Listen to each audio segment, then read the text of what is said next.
Before the global movement, before millions pledged an oath, before the iconic neckerchief and the motto "Be prepared," there was a boy born into the British Empire whose curious mind would change the world. This is the story of Robert Stephenson Smyth Baden-Powell, founder of the Boy Scouts. Our story begins not in the wilds of Africa, but in Victorian London on February 22nd, 1857. He was the eighth of 10 children born to the Reverend Baden-Powell, a renowned professor of geometry at Oxford University and a Fellow of the Royal Society. From his father, young Stephe, as he was known, inherited a deep appreciation for science and the natural world. But this paternal guidance was tragically brief. The Reverend died when Stevie was only 3, leaving his wife, Henrietta Grace Smyth, to raise their large family on a limited income.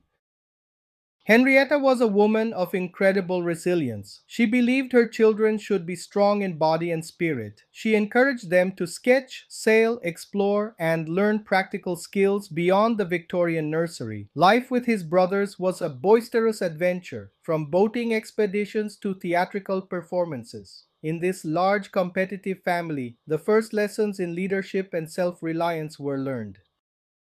This informal education would prove far more valuable than his formal schooling. After attending Rose Hill School, where he first began to hone his love for the outdoors, he won a scholarship to Charterhouse, one of Britain's most prestigious public schools. Yet Baden-Powell was, by all accounts, an unremarkable student in the classroom. He was easily bored by traditional subjects and struggled with the rigid curriculum. His report cards were a study in mediocrity.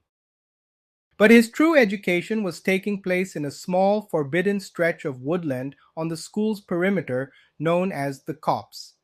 This area was strictly out of bounds, patrolled by masters looking for errant pupils. For Baden-Powell, the risk was part of the appeal. It became his private kingdom, a sanctuary where he could practice the arts of the frontiersmen he read about in adventure novels.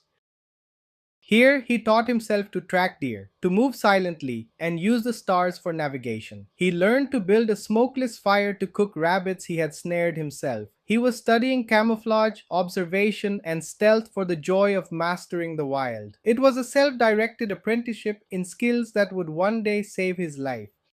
His talents were not entirely hidden, however. At school, he was renowned for his charisma and entertainment value. He was a gifted mimic, a popular singer, and a star of the school stage. His artistic skill was legendary. He was fully ambidextrous, able to draw two perfect different pictures with both hands at the same time. He was a showman, a performer who understood how to capture an audience, a skill that would prove invaluable in his future.